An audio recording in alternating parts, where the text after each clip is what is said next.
That was a game of two halves. The first half was atrocious. The first half was boring. It was poor football. The way we were moving the ball too slow. We were giving the ball away at every chance we had. We were giving the ball away, and it wasn't because Brighton were pressing us, because they weren't pressing us. It was just because Man United are so poor on the ball. If you're watching this video and you haven't subscribed to the channel yet, don't be like that. Subscribe right now so you can see more content of this quality. Let's go. We are so poor on the ball. You know, in order to make a pass, you need movement. The movement of a player makes the pass. No matter how good the person may be on the ball, no matter how good his passing skills may be, he cannot make that pass if there's no movement. And with United, there's no movement off the ball because there's no coaching being done at Man United. So that's what you saw. But that does not give an excuse for the likes of Paul Pogba and Bruno Fernandes that were just giving the ball away. They were just giving the ball away. I'm talking about normal square passes, 10-yard passes. They were just giving the ball away. And that was poor. And as I said, it's not because Brighton were pressing us. They weren't pressing us. When I watched Brighton play Manchester City, they were pressing Manchester City, and I can understand giving the ball away when you're being pressed because there's pressure and there's not much space and there's not much time for you to make the pass. I can understand it. I don't agree with it, but I can understand it. But I can't understand you giving the ball away when there's no pressure, and that's what happened in the first half. Game of two halves. First half, we were so poor, and the commentators and the media and also us as fans, we were always saying at the beginning of the season and in the midway of the season, we were saying United can't keep performing like this, where in the first half of games we were poor and we losing the game in the first half and we come back in the second half. We said that sooner or later it will catch up to us. But here's the truth of the matter, guys, that you can perform like that against the lesser teams.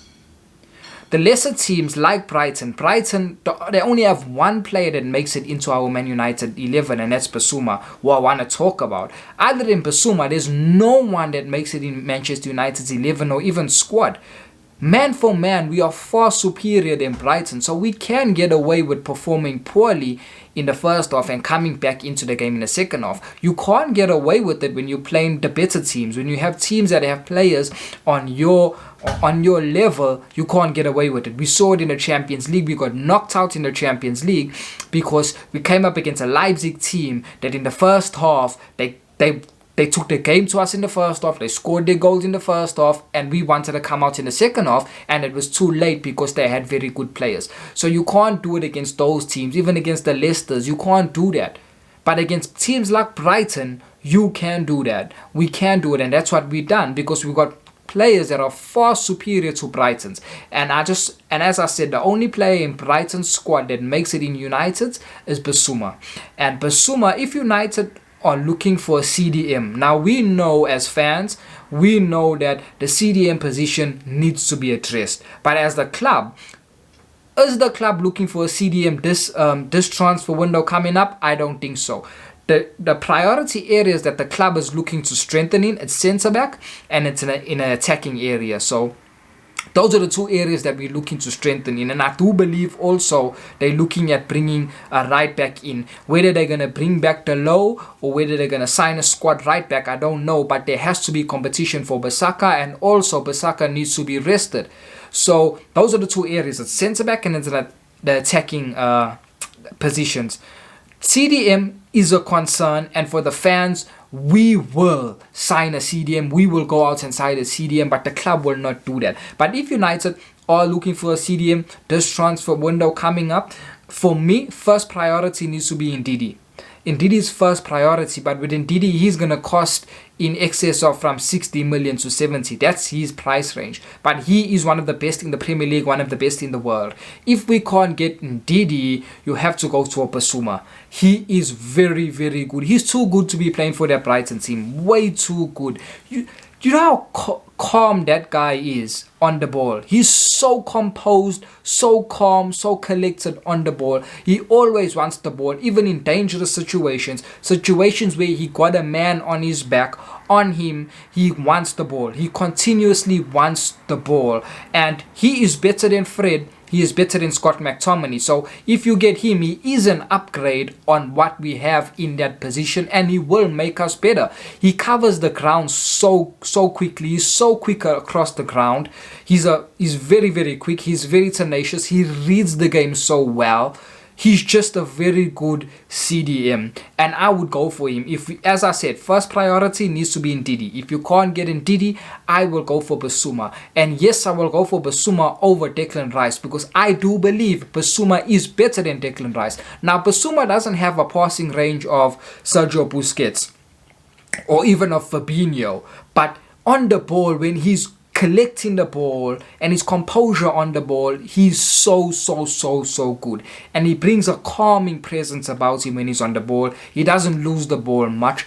I would go for Basuma. Hands down, I would go for Basuma, but I don't think United are even looking at the CDM position this transfer window. So first off, guys, as I said, game of two offs. First off, we were bad, we were poor, there was no intensity in our game. We were giving the ball away at any chance we could. We were giving the ball away. Brighton were better on the ball and off the ball. They were well organized. They knew what they were doing. That's opposing to United, where we don't know what we're doing. And the reason we win these games is because of individual brilliance, individual moments. We were not creating many opportunities, guys. Throughout the game, we were not creating many opportunities, and there's no patterns in our play. That's why we suffer. That's why everything looks so stagnant and everything looks so static and everything looks so bad, is because there's no patterns in our play. So if there's no patterns in your play, there can be no movement, because movement creates patterns. You need patterns, and patterns comes from coaching. The coaching staff has to implement patterns in your play. Your fullbacks, for example, your fullbacks need to know when they must overlap or when they must make inverted runs. They need to know these things. They don't know it at Man United. You don't know whether Luke Shaw is going to overlap in this attacking move or is he going to stay put. Same with Wan-Bissaka. You don't know. So everything is just off the cuff, individual brilliance, and all. That's what's winning us these games. Let's just be honest, guys, because we still don't have a style of play. And as I said before, I don't expect this manager to implement a style of play, because it does not take you 2.5 years to implement a style of play. It does not. So I don't expect a style of play to be implemented at United. What I do expect is for United to be winning games through individual brilliance, such as we done this time. And so let's go to the goals. The first goal that they scored, Wan-Bissaka and Victor Lindelof were at fault. Wan-Bissaka could see well back. He could see well back, so he should have dealt with it better. Victor Lindelof was looking at the ball. Victor Lindelof was covering the space that Maguire had vacated. And this is a common theme and a common pattern in our defensive organization, is all the time Harry Maguire vacates the space, Victor Lindelof has to go there, and as a result of that, there's gaps in our defense. I've seen countless of times, especially in Europe, where opposition have scored because of Victor Lindelof and Wan-Bissaka. Wan-Bissaka's positional game is so poor, guys. It's so poor. He's an outstanding one-on-one defender. Outstanding for me, is the best one-on-one defender in the world. But total defensive play, where he has to worry about his defensive positioning and his defensive awareness, is poor. It's poor, and he was at fault for the first goal. Dean Henderson made an outstanding save, outstanding initial save. The second shot, you couldn't do anything about that, guys. But outstanding initial save from Danny Welbeck's header, outstanding. So that's the first goal. It's down to Wan-Bissaka, and you can put a bit of the blame on Victor Lindelof, but for me, I put most of the blame, on Wan-Bissaka, because he could see everything what's happening, and Welbeck just bullied Wan-Bissaka and got his header off. That was the first half. In fact, they should have even been more than one goal up in the first half. They were the better team in the first half. They were much more organized than us in the first half. Game of two halves. We came out in the second half, much more intensity, We were taking the game to them and we pinned them back. And each and every player, in fact, in the second half did improve. They did improve. We were pinning them back. We've got our first goal, and our first goal is a classic Manchester United goal from this new Manchester United under Oli. We are a counter-attacking team. The minute you give us space, we will kill you. Where we suffer is when you have a low block, when you are defending with a low block and we must break down that low block. We suffer with that. We cannot operate in tight spaces because we don't have a style of play, and because we don't have any patterns, and because we can't move the ball quickly, because we can't play one-touch football. In order to move the ball quickly, you have to be playing one and two-touch football. Man United don't do that. You know how many touches Harry Maguire has to have before he releases the ball? Too many. We don't play one and two touch football, so we struggle against low blocks where there's no space. But the minute you give Manchester United space, we are one of the best teams in Europe on the counter attack. We are one of the best teams in Europe attacking spaces. One of the best teams in Europe attacking spaces, and that's what you saw for the first goal. Brighton lost the ball in the middle of the pitch, whereby they were looking to go onto the attacking phase of the game, where all their players pushed forward and they lost the ball in the middle of the pitch. So we regained the ball and we had numbers against Brighton. We attacked them. Bruno ran with the ball. He slid the pass through to Marcus Rashford, and it was a brilliant finish from Marcus Rashford. Brilliant finish, but that was a classic Man United goal where it was a counter-attacking situation and we scored on the counter-attack because we attacked the spaces. Classic Man United goal. If there's no spaces, Man United will struggle to score. But if there is spaces, we will break down, we will finish the opposition. So that was a classic Man United goal. And then you get the second goal. The second goal was Paul Pogba mishit it. It will go down as an assist, I assume. Paul Pogba mishit it and Mason Greenwood got on the end of it with his head. For Mason Greenwood, I'm happy because these last few games he has been good. These last few games he has picked up his game. He's really struggled this season. Over the course of the season he has struggled, but these last few couple games he has been looking like the old Mason Greenwood. And I'm happy because in the first half he hit the bar, so at least he scored in the second half. I'm happy. But that was the game. Other than that, guys, we weren't creating many opportunities.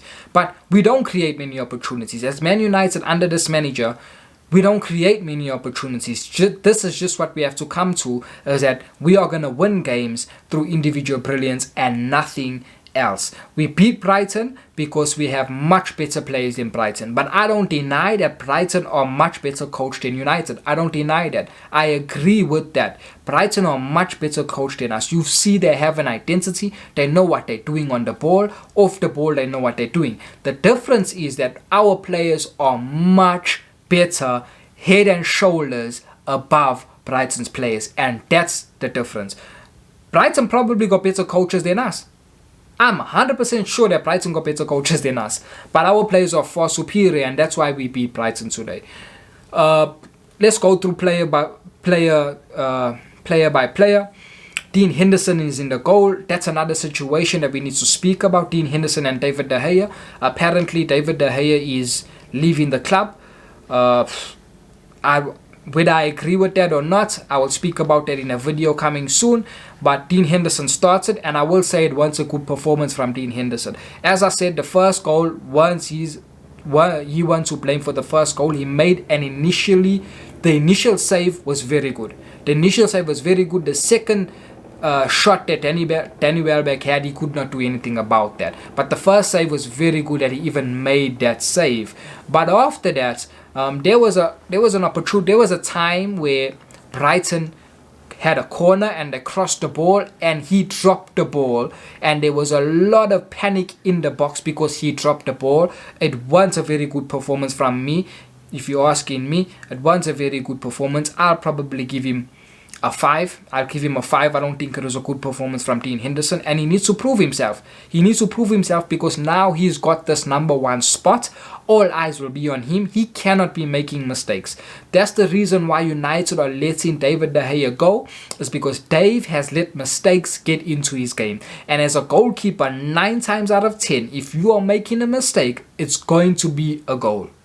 It's going to be a goal. It's not like a midfielder. It's not like any other player. If they make a mistake on the pitch, it can't, very rarely will it be a goal.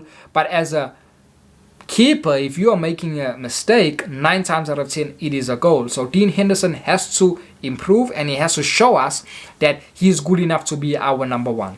So 5 for Dean Henderson. Wan-Bissaka, I'm also going to give Wan-Bissaka a 5. I don't think it was a good performance from Wan-Bissaka, especially the first half. As I said, the second half, every single player picked up their game. Not by much, but they did pick up their game. In the first half, Wan-Bissaka was easily our worst player. Easily. He was at fault for the goal. He had everything. He could see the whole play, and he lost Danny Welbeck. Danny Welbeck bullied him to get the header off.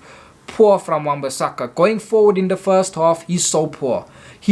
Wan-Bissaka is so poor going forward. I don't understand how in modern day football did we buy Wan-Bissaka. I don't understand that, because for me, Wan-Bissaka is a fullback for yesteryear. About 10-15 years ago, Wan-Bissaka is outstanding. But right now, you require your fullbacks to go and attack.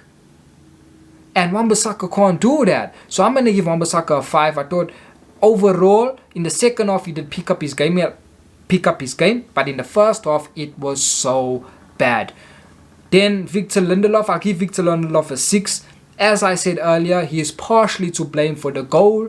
But overall, I thought it was a solid performance from him. He never made too many mistakes. He never make any mistakes, apart from that goal. So I think it was a solid performance from him. I'll give him a 6. I thought his passing was good as well. I'll give him a 6. Harry Maguire, I'll give him a 6. Harry Maguire, there's this notion that he's a ball-playing centre-back. Guys, he's not. Wake up. He is not a ball-playing centre-back. He's not. How many times did he kick that ball out this game? How many times? He's not a ball-playing centre-back. It was a satisfactory performance from Maguire. I'm going to give him a 6. Luke Shaw, I'll also give Luke Shaw a 6. I did not see too much of Luke Shaw going forward. Let me put it like this. I did see him going forward, but I did not see any outputs. I didn't see too many crosses. I didn't see any shots from him. So for me, it was an average performance from Luke Shaw. I'm going to give him a 6. Paul Pogba, I'll also give Paul Pogba a 6. Average performance from Paul Pogba. First off, very, very wasteful with the ball. He made that one good pass in the second half to Bruno, where he didn't even need to take a touch, and he didn't even need to look. He already knew Bruno was running, and he made that pass, and that was the best pass of the game. That's what Paul Pogba has in his locker. That's what he has in his locker, but it was a satisfactory performance from Paul Pogba, a 6. For me, man of the match, Fred. Man of the match, Fred. For me, I'll give Fred a 8. I thought it was a solid, very, very good performance from Fred. He was all over. He was closing down. He was very good. And one thing about Fred this game that we have not seen over the last couple games was his passing accuracy was so good. Most times when he's playing with Scott McTominay, and I believe it's also because of the partner Scott McTominay, because he also can't pass, but don't make that as an excuse. Fred's passing was atrocious couple games ago.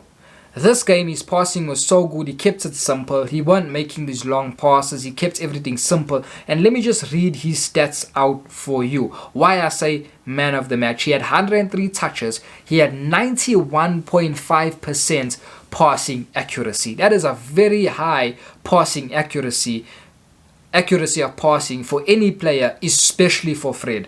91% passing accuracy, 4 out of 4 long balls completed, 7 out of 12 ground duels won, 1 out of 1 aerial duels won. He lost possession 13 times, which is not good, but overall I think it was a very good performance. He had 3 tackles, he had 1 interception.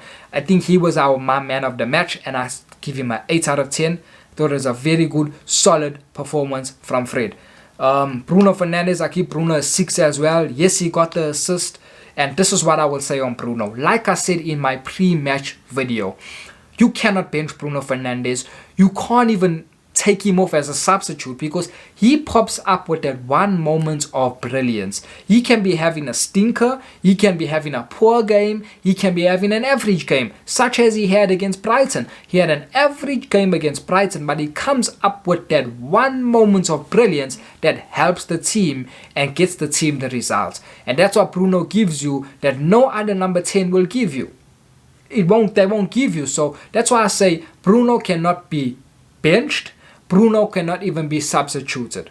No matter how much you like Donny van de Beek, guys, Donny can't put the numbers up that Bruno puts. He can't.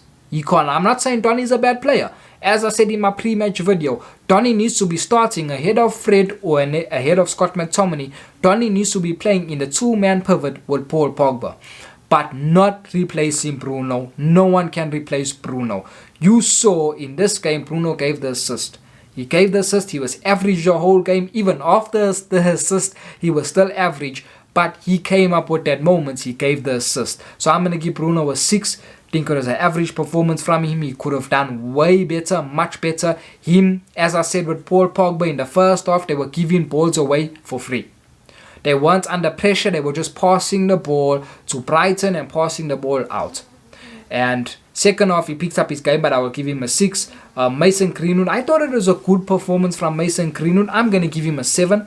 I thought it was a good performance from Mason Greenwood. Even in the first half, he was one of our better players. And as I said, he is picking up his game. And I'm happy for him because looking at this whole season, it's not been a successful campaign for him. On the back of last season, the heights that he hit last season, he hasn't come anywhere close to those heights this season. So it's been a poor season for him so far, but this game, as with a couple of other games before this, he has picked up and he is doing better. And it was a good performance from Mason Greenwood today. So I'll give him a 7 out of 10. He hit the bar in the first half, hit the post in the first half. And in the second half, he scored his goal. He was in the right place at the right time, and that's what we want from our strikers. So 7 out of 10 for him. For Marcus Rashford, he scored the goal, but I'm going to give him a 6. Because apart from that, I would have gave him a 5. I thought it was a poor performance from Rashford. Once again, Rashford, when he's running with the ball, he's running into blind alleys. He's running in a straight line. He's not looking to do a step over. He's not looking to shimmy. He's not looking to drop his shoulder. He's not looking to go left, go right. He's looking to go straight, and he runs straight in the defender, and he done that countless times today, and he has been doing that this season. And my question is, where is the coaching staff? Why aren't they telling Rashford, stop doing that? Because whenever Rashford runs with the ball, he's losing the ball, guys. And that's unacceptable.